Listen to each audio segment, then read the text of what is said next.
What up, you guys? April 20th.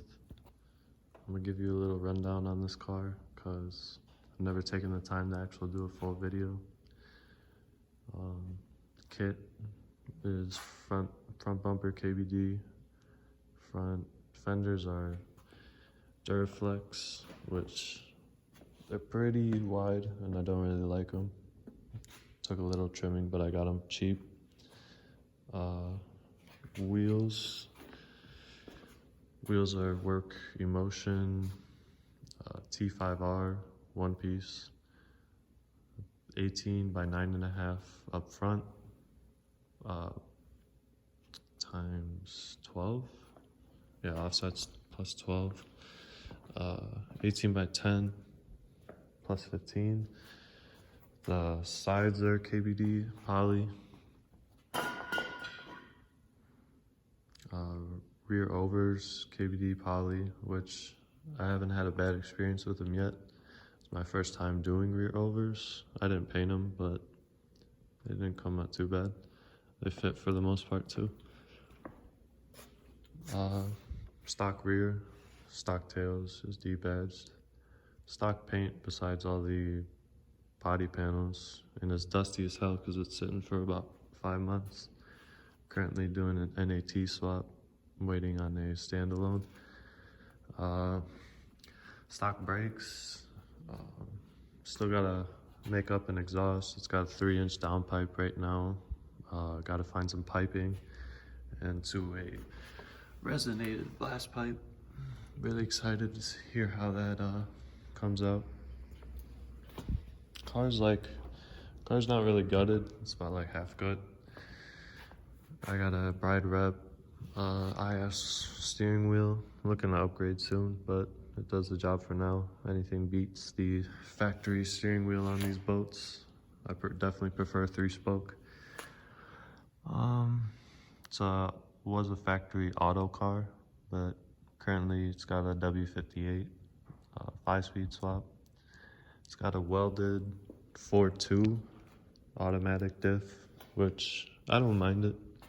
Definitely helps in the lower RPM and sliding especially. Tires, I'm running a 245 40 18 in the rear and a 235 40 up front, which I just got on these wheels and I haven't even driven on them, but definitely looking forward to that, especially coming off a 3-piece wheel. Definitely looking to lighten the car up. Yeah, like I said, stock interior, half gut, easier to get to the fuel pump, and honestly no one sits back there. I usually just roll around with spares. Open the hood, the trunk too. Pretty much gutted the trunk. Like I said, cruise around with spares, tools, lighten it up, try to at least. Which I need to get around to doing that to the front end, especially with a brake upgrade. Like I said, I'm on stock brakes. I mean, they do the trick, but these cars are pretty heavy.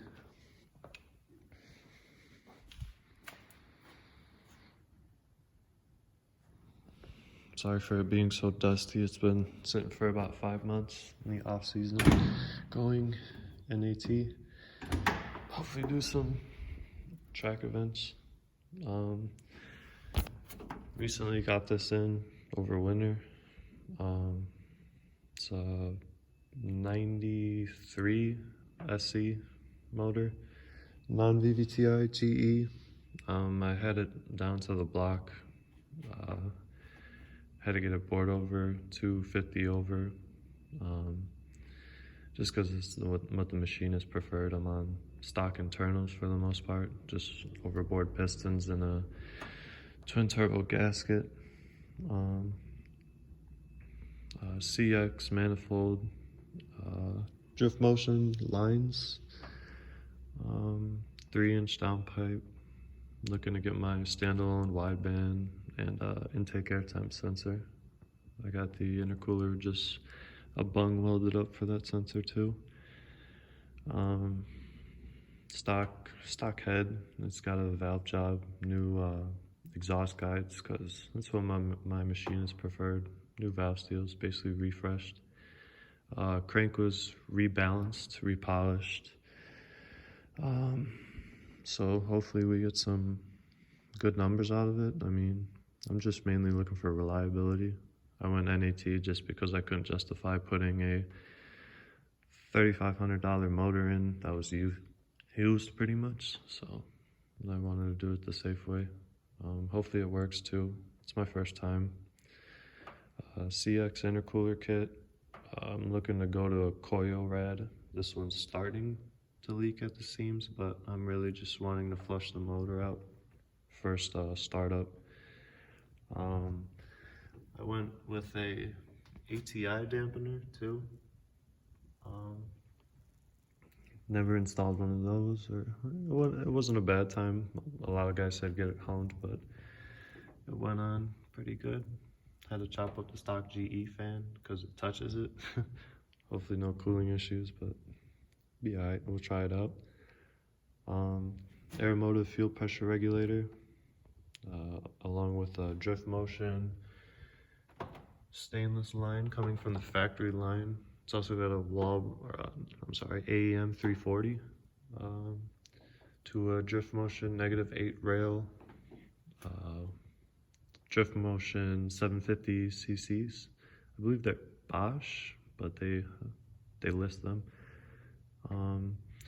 Yeah, the Aeromotive fuel pressure regulator kit works pretty nice with this rail. It's bolt-on fair, and hopefully we'll get the desired fuel pressure numbers out of it too. Other than that, just a simple GE motor. Turbo is pretty generic 62, 66. Still on this ugly distributor for now, but I went with a GE oil pump. I got ahead of myself, so I couldn't, don't really have an external crank sensor. Can't put a GTU one in there, but maybe we'll upgrade in the meantime if I ever have to rebuild this too, or if it gives me issues.